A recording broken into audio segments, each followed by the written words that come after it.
És igual. Comença la Xènia. Ho podeu gestionar, això? Li he dit que l'avisaríeu. Estava intentant connectar amb vosaltres. Li he dit que estàveu parlant a la taula i que l'avisaria. S'ha de crear la sessió, eh? Has d'obrir la sessió? Vale. Ara començarem, mentre resonem el problema del Zoom, començarem amb la primera... No es pot estirar més que això.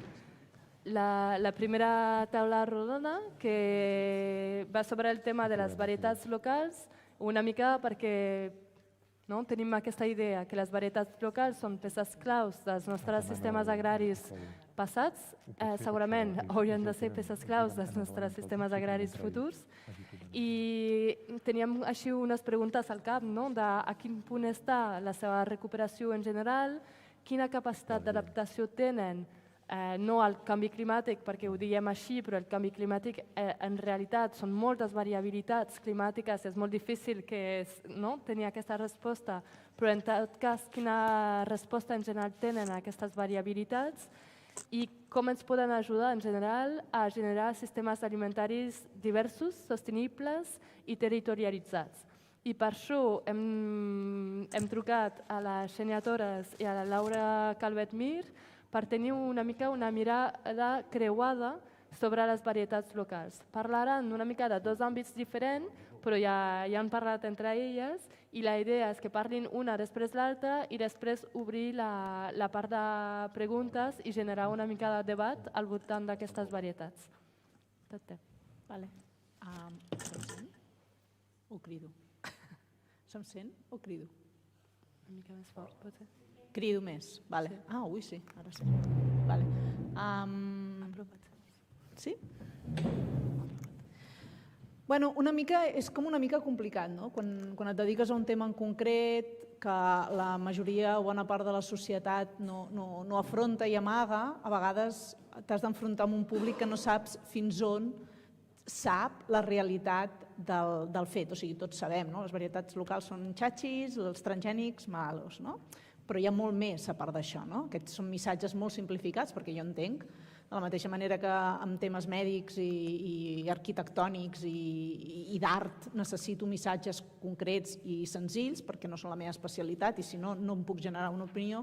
Entenc que quan ens dirigim a la ciutadania en general intentem simplificar els missatges. El que passa que a vegades els simplifiquem tant que més enllà de la manera com es fa, que això seria una altra discussió per una altra taula rodona que podem fer el cap de setmana que ve, si voleu, és posar una mica el marc d'on ens estem movent. I és el que volia plantejar una mica, perquè parlar de la importància de les varietats locals sense entendre aquestes com una part del mercat de les llavors no té sentit, perquè llavors no podem acompanyar el per què són importants. A mi aquesta infografia m'agrada molt. Aquesta infografia la fa un doctor de la Universitat de Michigan, que es diu Phil Howard, i des de l'any 96 està fent un seguiment sobre el mercat de les llavors. Llavors, a mi les infografies m'agraden molt perquè són molt visuals i et donen molta informació amb només un cop d'ull. Jo no sé si podeu llegir les cosetes que hi ha allà, però la llegenda diu que el que és blau són seed companies, que són empreses de llavors, el que és vermell són chemical companies, que són empreses químiques, i el que és verd són altres tipus d'other companies, seria altres tipus d'empreses. Aquesta imatge, el que veieu aquí, és el món de les llavors. Qui té el poder de totes les llavors que es comercialitzen a tot el món. Llavors, jo no sé si us crida res l'atenció, després podeu discutir-ho si voleu o fer comentaris, però a mi de les coses que em copsen una mica és, per començar, que totes les empreses de llavors, que són lo blau, tot i que són moltes boletes, estem parlant del món, per tant són poques boletes, i totes estan relacionades o tenen com a centre i nucli una empresa vermella, que és molt més gran. A baix a la dreta diu que la mida de la circumferència és proporcional al tant per cent de mercat global de diners que mouen. Com més gran és la rodona, més diners relacionats amb les llavors mouen. Llavors, les rodones vermelles, la majoria són molt més grosses que les blaves, i totes a sobre, és com molt pervers perquè totes estan interaccionades. No veieu tots els filets perquè és molt d'allò, però hi ha un filet que uneix unes amb l'altres. O sigui, arribaries a dir, hi ha 1, 2, 3, 4, 5, 8 cercles, 10 cercles que són al centre, tenim, siguem generosos, 10 empreses a tot el món que maneguen tot el comerç de llavors, però és que a sobre entre elles estan relacionades. I els comitès d'empresa, les CEOs i tot això estan amb unes i amb les altres i es fusionen i es canvien els noms i aquestes coses que fan les grans multinacionals. O sigui, al final tenim una vintena d'homes, perquè també podríem entrar en aquesta discussió sobre qui manega el món de les llavors. En el món rural és sempre una tasca de dones, en el món empresarial és una realitat, és que és un món d'homes, i llavors qui té aquestes llavors. I llavors, quan mirem la mirada més enllà de quina validesa, es poden adaptar aquestes varietats a la nostra realitat? Sí, les varietats comercials, jo no sé d'on us penseu que surten, però surten de les varietats locals. No hi ha cap empresa que hagi agafat la seva il·lusió per fer un bròquil i l'hagi fet, farem un bròquil, no, ha agafat llavors que ja existien i ha dit, ara vaig a millorar-les. A vegades les han millorat, a vegades han trobat coses fantàstiques que hi havia millorat altra gent i han dit, no cal, només els hi posaré un nom, però el material genètic, tot, sense excepció, no hi ha varietat que no surti, que no provingui de les varietats que han conservat els pagesos i les pageses en els últims, anava a dir dècades, però òbviament parlo de cents d'anys que han arribat fins a nosaltres, i d'aquesta tasca de domesticació que han fet amb les varietats silvestres. Molt ràpidament, quan parlem de varietats locals, tradicionals i autòctones, estem parlant de sinònims. La presentació veig que es deslloringa una mica, suposo que és d'aquells temes de formats, perquè jo tinc una PPTX d'aquestes pantalles superllargues i aquí quedarà tot més apretadet, però bueno. Són noms que fem servir, les varietats, i són sinònims, les varietats comercials simplement són varietats que han estat registrades. No té per què haver-hi cap millora, i a vegades hi és, a vegades no. És simplement que estan en un registre. Hi ha varietats locals que s'han registrat i ara són varietats comercials. Sí que és veritat que no totes les varietats locals tenen espai en aquest registre. Perquè sapiguem una mica de què parlem. Les varietats protegides són el mateix que les comercials, simplement que aquí sí que s'ha de demostrar una millora i es protegeixen, pagues uns royalties. En canvi, les altres varietats, les locals, tradicionals, són d'ús lliure i la majoria de les varietats comercials també són d'ús lliure. Només es paguen royalties de les que estan registrades com a protegides. Després hi ha les varietats híbrides, que han patit una millora forçada. Aquí sí que hi ha una millora, i es poden registrar com a varietats protegides o comercials.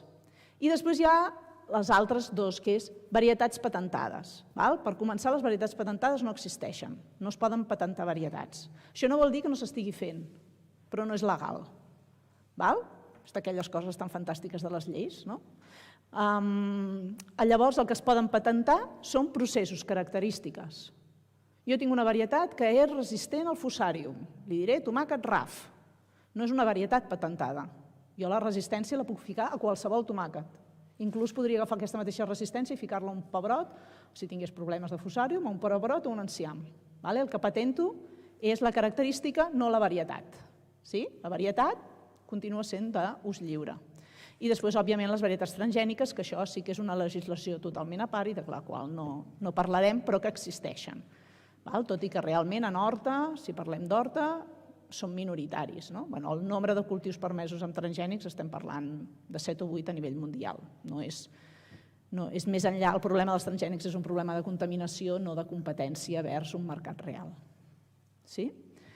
Llavors, la Red de Semilles en el seu moment va intentar fer una definició de varietat local, que seria que són varietats locals, són les que són poblacions de plantes cultivades que són diferenciades tant geogràficament com ecològicament i que són visiblement diferents en la seva composició genètica d'altres poblacions. Però l'interessant, el punt clau d'aquí, el que ens servirà a nosaltres pel que interessa en aquest context en el qual esteu fent les jornades, és que és un producte que s'ha fet, la selecció l'ha fet per part dels agricultors i els agricultors no seleccionen en un laboratori a Lleida ciutat, per no ficar-me amb els de Barcelona sempre, a Lleida ciutat, a 25 graus de temperatura amb cultiu in vitro. Els agricultors treballen al camp, no? I llavors això genera una adaptació a l'entorn. Són varietats sempre de pol·linització oberta, això vol dir que es poden reutilitzar i multiplicar sense cap mena de problemàtica.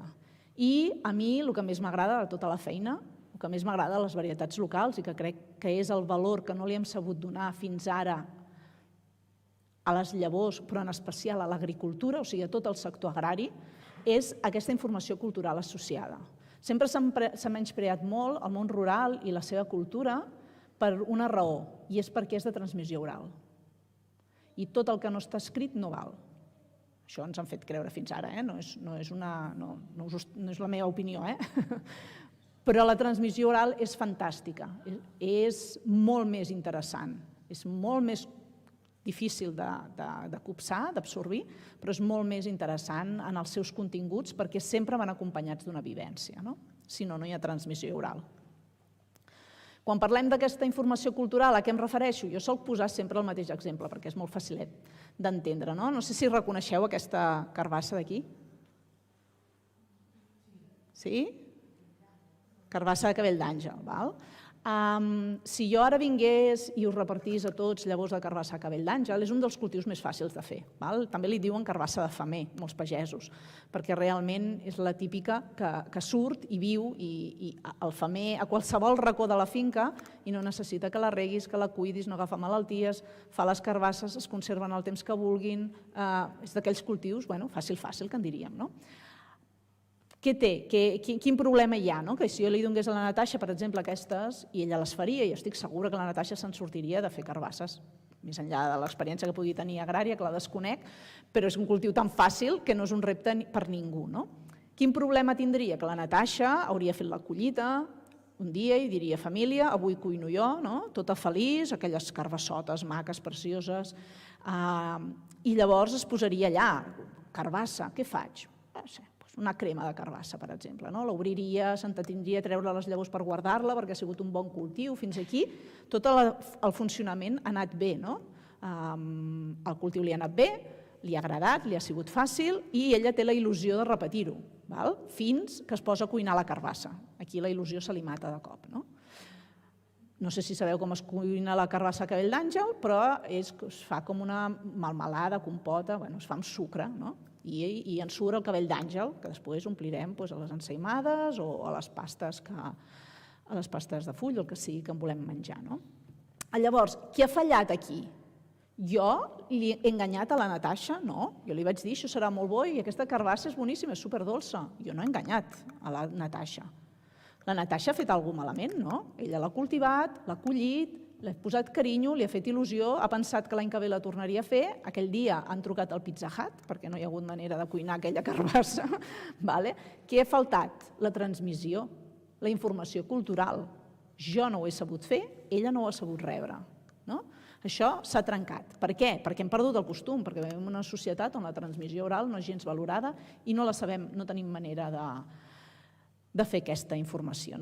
Estem parlant del seu maneig, com es cultiva, el maneig, els regs, si va amb aspre, si es poda, si es desherba, si es fertilitza, la seva sanitat, quines plagues i malalties té,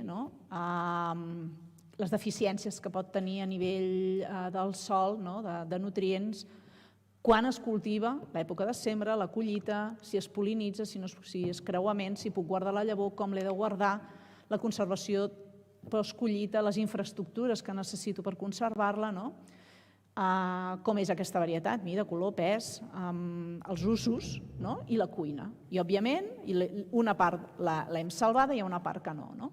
Què farà la Natasha l'any que ve? Vosaltres què creieu que farà la Natasha amb aquesta llavor l'any que ve, després d'haver hagut de menjar un entrepà de xoriço per sopar ella i tota la família? La tornarà a cultivar? No. Això ens porta una mica aquest concepte d'erosió genètica. És per què perdem les varietats. La primera resposta la tenim en el sistema que ens hem inventat per gestionar les llavors, que és la primera infografia que us he ensenyat. Òbviament, això fa una erosió genètica. Hi ha 20 tios al món que estan decidint què es cultiva, com i quan. I ja està. I són 20 persones, que no sé si són bones o males persones, m'és igual, són 20. Això no porta enlloc. I aquí hi ha molta erosió, es perd molt perquè aquestes persones no poden, òbviament, tenir en compte totes les realitats socials, culturals, climàtiques, agronòmiques del món. I per l'altra, perquè nosaltres mateixos no les sabem mantenir. L'informe de l'estat de la biodiversitat per l'alimentació i l'agricultura que va fer la FAO el 2019 diu que de les més de 6.000 plantes que es cultiven al món, parlo de les que es cultiven, després hi ha totes les que hem deixat de cultivar.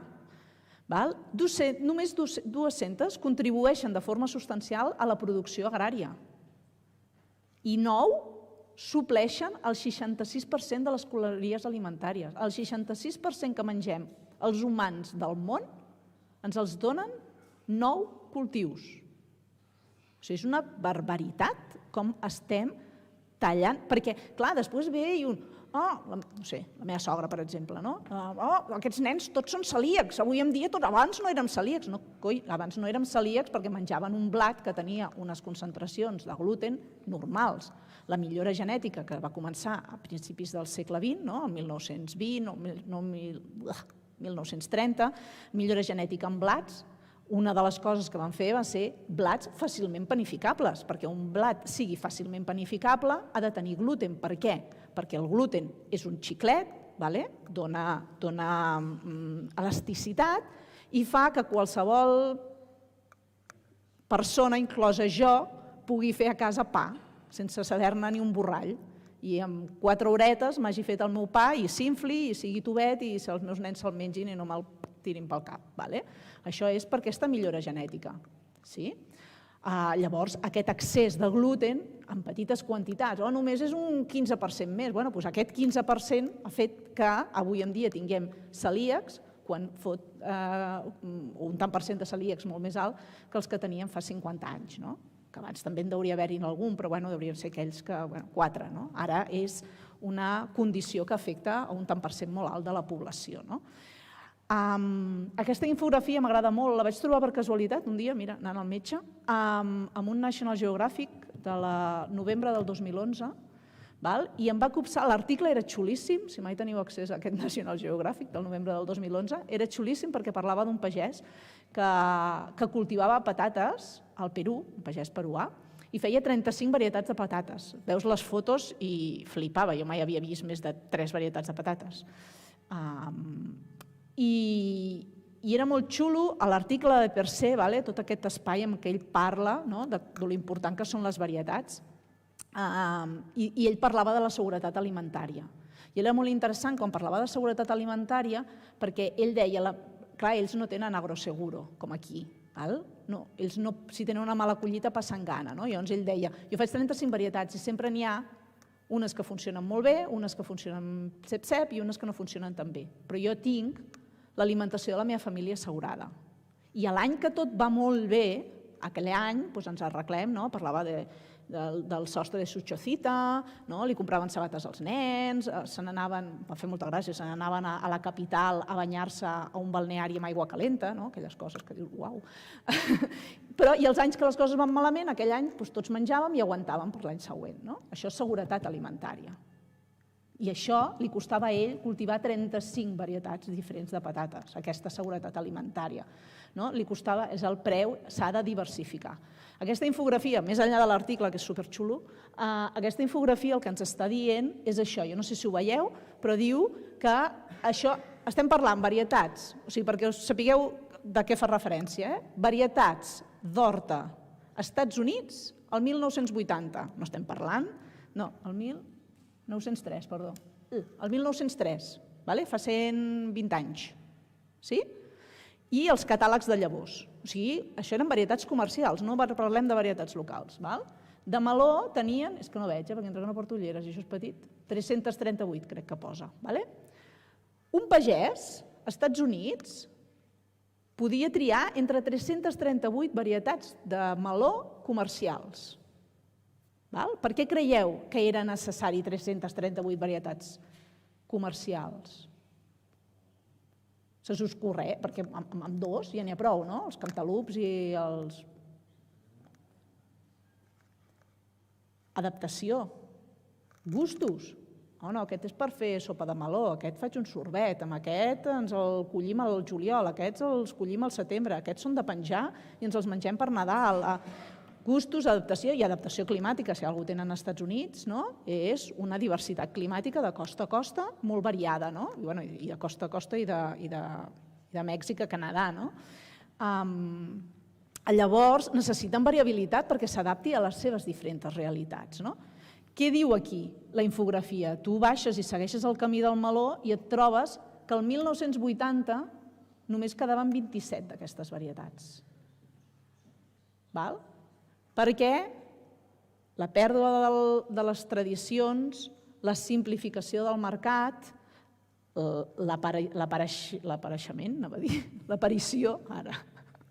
l'aparició de les assegurances agràries fa que anem a simplificar i diversificar, perquè fer 35 tipus de patates és una currada. Has de tenir 35 caixes diferents per guardar-les, has de conèixer-te-les. Les seves necessitats són diferents. Com més variat tens, més feina és. I els que sou pagesos o teniu relació amb el món rural sabeu que diversificar és molt més dur.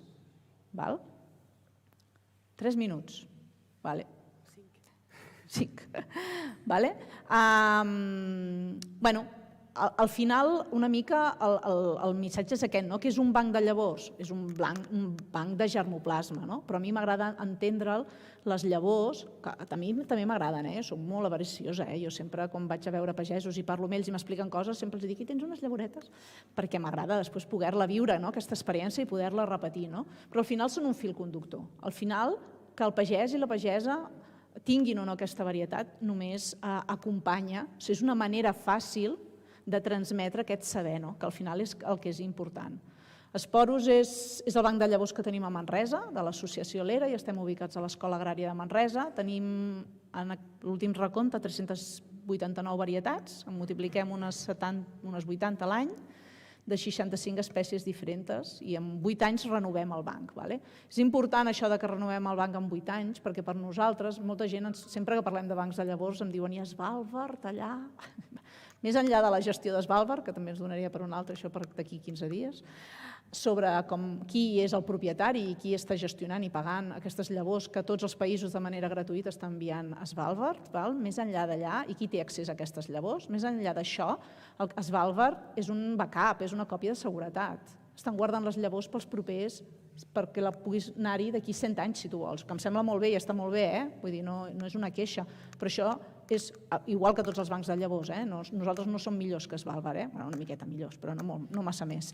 Al final és un pedaç, la conservació de la biodiversitat l'han de fer els pagesos a la terra, amb la seva realitat, amb el seu canvi climàtic. Una llavor, tu imagina't ara una llavor de meló, la fiquem aquí, l'enviem a Svalbard i d'aquí 100 anys algun bisnet nostre ve i diu aquell meló del que parlava l'àvia, i van a Svalbard, la recuperen, no els hi donaran, però la poguessin recuperar i la sembren, d'aquí 100 anys, aquella llavor de meló pública, com estaria? Més perduda? En plan, quin clima, estaria... Vull dir, les llavors s'han de mantenir vives, és l'única manera de conservar-les, i són la gent que viu aquesta varietat, aquesta tradició, vull dir que realment la Natasha parlava de la ceba, de Ciutadilla, i això s'ha de conservar aquí, la gent d'aquí. Això no vol dir que no pugui tenir renom i que no puguem tenir còpies de seguretat als diferents bancs. La Fundació Miquel Agustí té un banc de llavors a Barcelona, o Viladecans, i el pot guardar, nosaltres, o sigui, reproduir-la, fer-ne difusió, donar-la a conèixer, tot el que vulgueu, aquestes tasques, però realment la tasca important es fa sempre al territori, això sens dubte. Treballem amb xarxa, estem dins la xarxa catalana de graners i la red de semilles i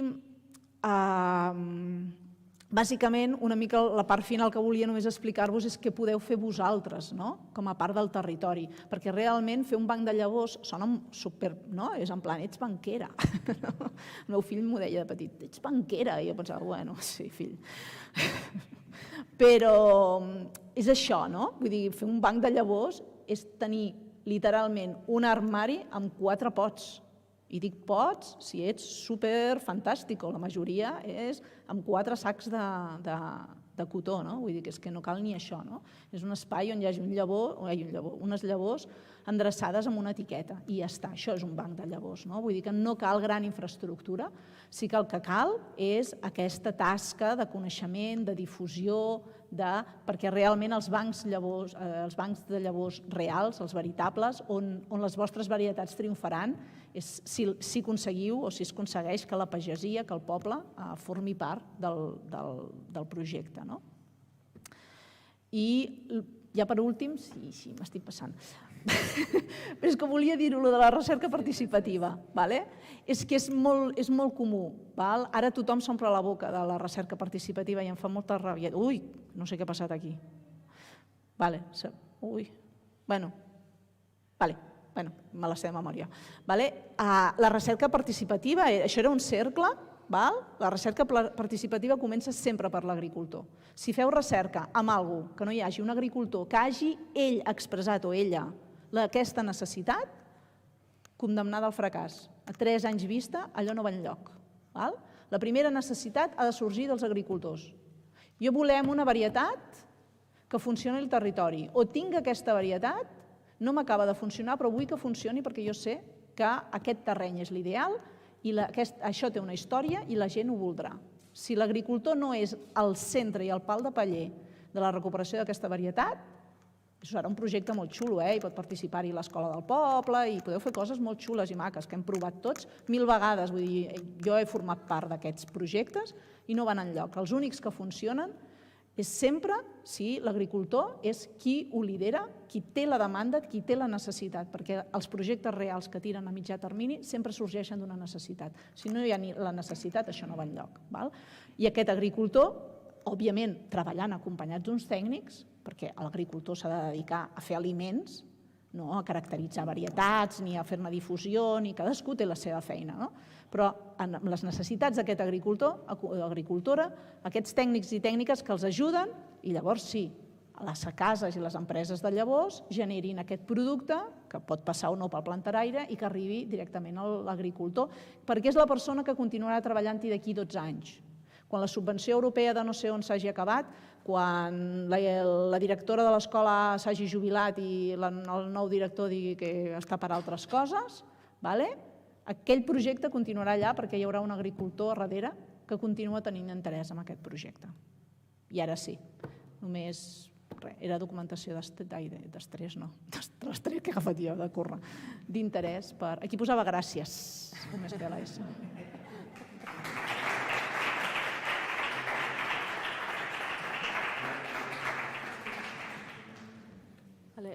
Moltes gràcies. Sí que és curtet, però malgrat això ja tenim una mica de retard. Ara donarem pas a la Laura Calvet-Mir de la UAB i la UOC, que en principi això la veiem, sí, la veiem bé. La veiem aquí a baix en el petit quadre, ai, aquí ha desaparegut. Ara, i també veiem la seva presentació. I això, Laura, tindries uns 20 minuts també. Tot teu.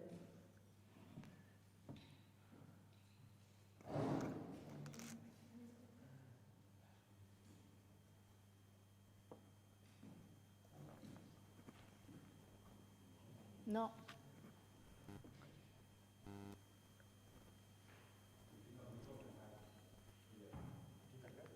Ella?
funcionat.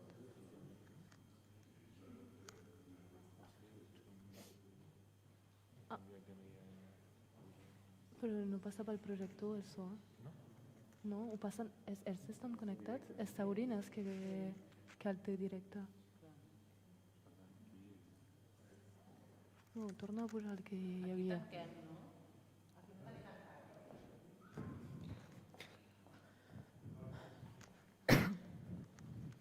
Sou vosaltres que agafeu el so directament del Zoom, no? Sou vosaltres que agafeu el so del Zoom.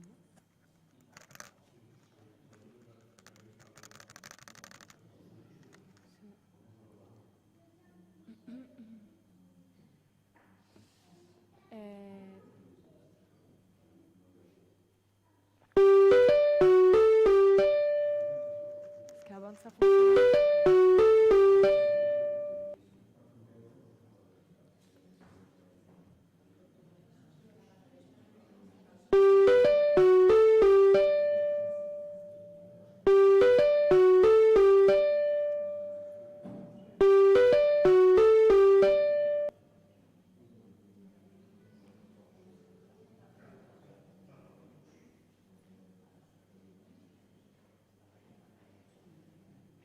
Bueno,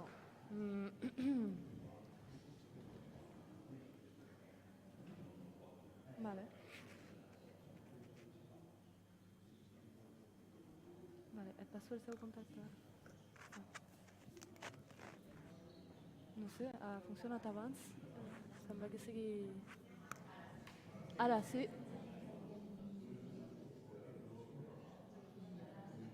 Sí.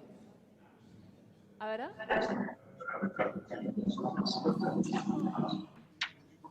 Pots parlar una mica, Laura? M'escolteu ara? Sí? Una miqueta més bé.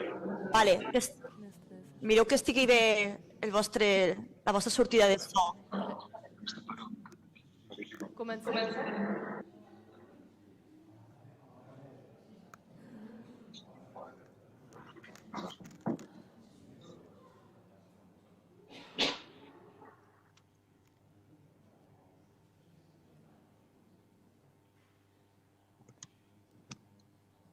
Vale, comencem. Ara sembla que funcioni. Sí? Laura, Sí? M'escolteu? Crec que heu de tancar el vostre perquè sento tot l'eco. Vale. Ara m'escolteu?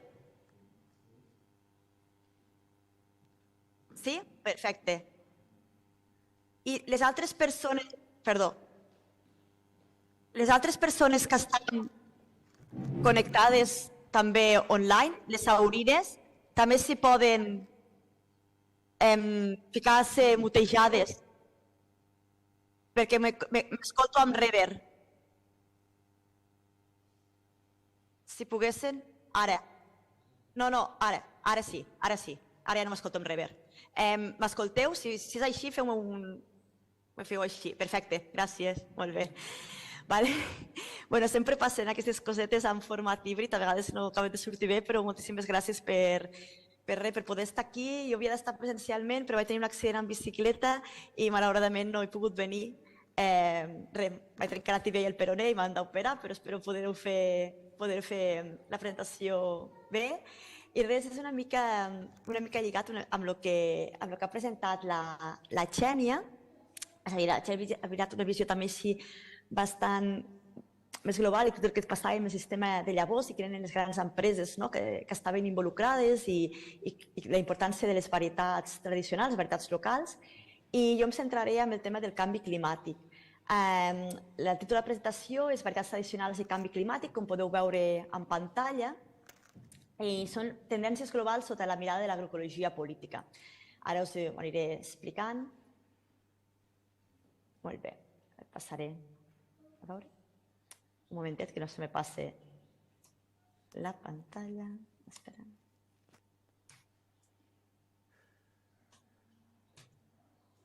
Aquí, vale. Pues una mica espero que me trauré que no em vegi. Aquí. Bé, doncs una miqueta el que jo us venia a explicar és que han fet una revisió literària amb estudis d'arreu del món i el que han fet ha estat demostrar que els factors econòmics semblen ser més importants que el canvi climàtic per explicar la disminució del conreu de varietats tradicionals. I llavors hem seguit el marc de l'agroecologia política, que ara us explicaré amb què em refereixo, i hem identificat quins són els factors que provoquen aquesta disminució i també hem detectat un moviment de resistència que té com a objectiu transformar les relacions dins del sistema de llavors per afavorir la conservació d'aquestes varietats tradicionals. Llavors, si clarifiquem una mica els conceptes, per entendre, perquè tots entenguem el mateix, canvi climàtic, totes sabem de què es tracta, però és aquesta alteració del clima i de les temperatures que afecta els ecosistemes i bàsicament és d'origen antropocèntric, és d'activitat per l'activitat humana i es deu a aquest excés de gasos i bàsicament provocat per l'ús de combustibles fòssils, l'agroindústria o la mala gestió dels residus. Aquí l'agroindústria té un paper fonamental en els sistemes de producció agroindustrials